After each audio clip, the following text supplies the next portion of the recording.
Welcome to Huskies at Home, our weekly digital series featuring UConn head coaches and how they're handling these uncertain times, with new episodes Saturdays at 10 a.m. exclusively on SNY.TV. This week, we're excited to be joined by men's hockey head coach Mike Cavanaugh.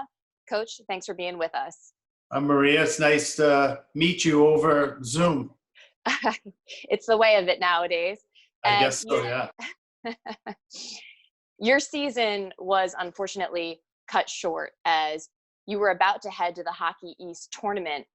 What was it like having to address the team after that news, and specifically the seniors? Yeah, that's interesting. A lot of people have asked what's been the hardest part of these 5 weeks. And quite frankly, that was the hardest part. That day where, we had practiced, we were getting ready to drive up to Maine, and we had practiced in the morning. And when I got off the ice, I was told essentially that the tournament's canceled. So to have to go into the locker room and tell the team as they were all hyped up and getting ready to get on the bus and go play up at Maine that our season was over, that by far has been the hardest part of this whole thing. The quarantine, and sometimes it can get old and you get stir crazy a little bit, but it's nothing compared to walking in and telling Wyatt Newpower and Ben Freeman and Sasha and Justin Howell that, their season was over. Aside from that initial shock, what other challenges have you and your coaching staff faced as this shutdown has progressed?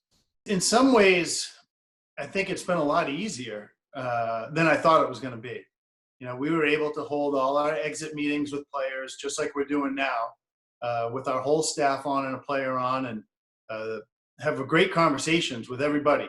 And you have so much time that wasn't an issue. So from that standpoint, we've been able to accomplish a lot. And, I equate it with throughout our season, every year when you're involved in college athletics or you're involved with a team, it never goes as planned.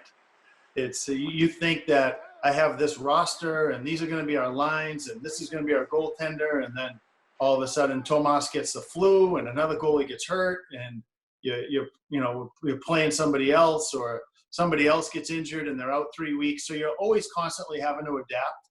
And I think having to draw on those experience throughout the year has certainly helped us as a staff navigate these unprecedented times. Several of your players are from overseas as well. Has that made everything a bit more concerning? It was getting them home, because when they first announced, I believe the date was there's going to be no school till April 6th. So we were hesitant to send our foreign players home. I didn't want to send them home and not be able to get them back if school was going to start. Nobody really knew what was going to happen.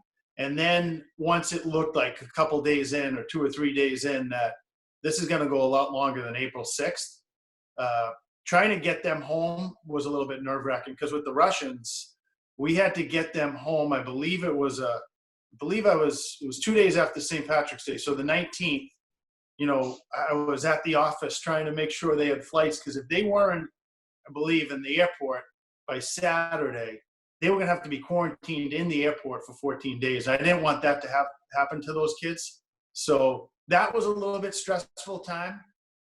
But once we got them home, I felt better about that. And nowadays, it's very easy to communicate with them. It's, they might as well be in Fairfield County. With the technology we have today, I can FaceTime them or WhatsApp them very easily. Well, when you personally get to connect with your players, what's the key message that you're trying to convey to them? It's just, hey, stay in shape. And everything's so uncertain. I think really the hardest part when you connect with them is, hey, coach, are we going to be able to come back for summer school? And I don't have an answer for them yet. It's being patient.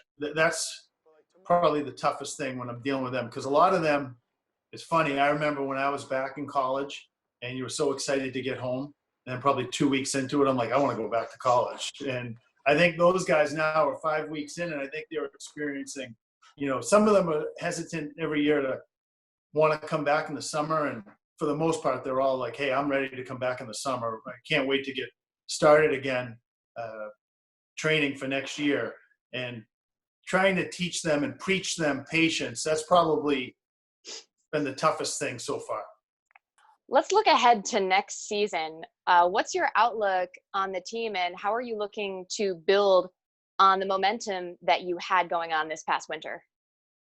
Well, we're really excited. We have a lot of pieces coming back for next year.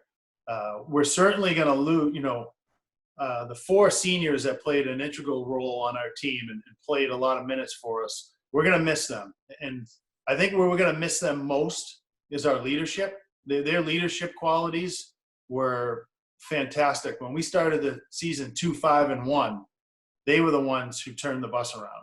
I have to give them all the credit because they controlled that locker room and they made the team believe that we were a better team than our record at that point. And certainly towards the end of the year, where we finished 8-3 in the league down the stretch in our last 11 games.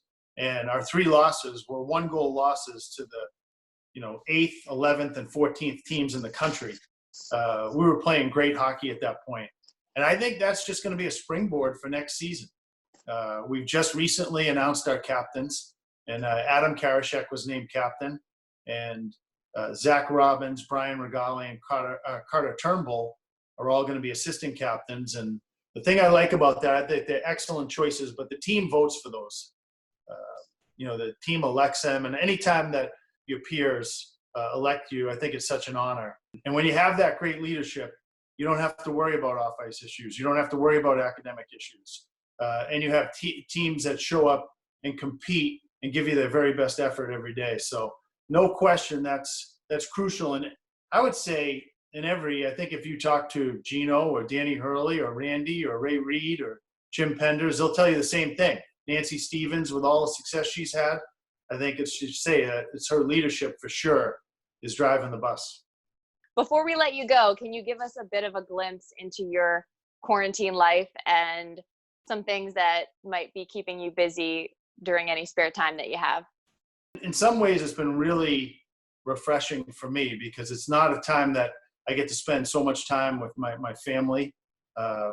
We as a family have painted a few rooms. We've done some things that normally wouldn't get done.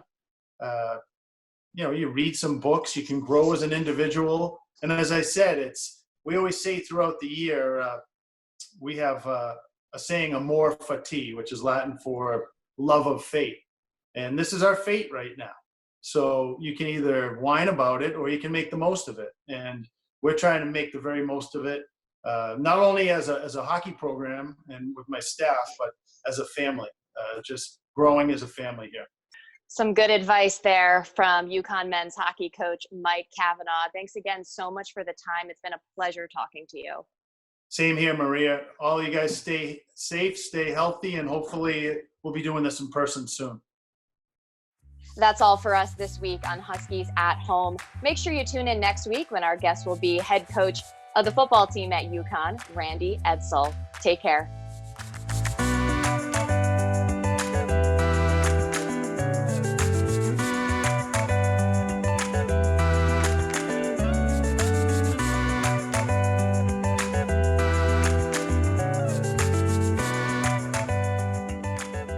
This Huskies at Home is presented by Travelers.